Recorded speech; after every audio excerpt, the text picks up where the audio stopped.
In the past, on a previous DF Direct Q&A section, you all recommended the Steam Deck over the ROG Ally.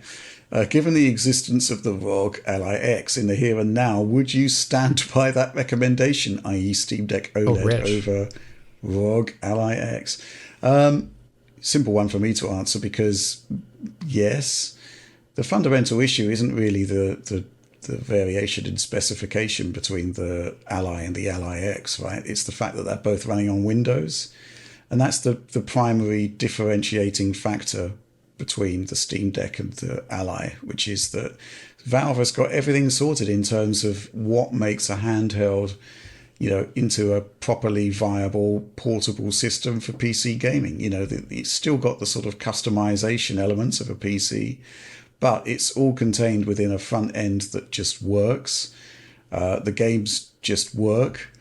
There is obviously, though, an area where the Steam Deck is deficient, and that is that, there's a very limited performance level on it, which is finding its limits on a range of AAA games, Avatar, Alan Wake, that sort of thing.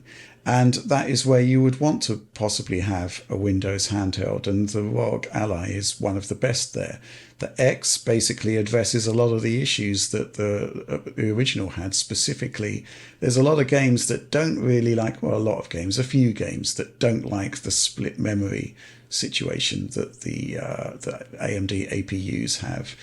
And Avatar in particular it just doesn't work at all in a decent manner on the Asus ROG Ally, but it does on the Ally X because it's got more memory. You can just throw 8 gigabytes at the VRAM side of things, and then you've got 16 left over for system memory, which is a lot like desktop PCs, a lot of desktop PCs out there. Really? So the Ally X is obviously better, but the Steam Deck is still brilliant for what it is, and the OLED model is more brilliant still because of that phenomenal display and the battery life, which is just best in class.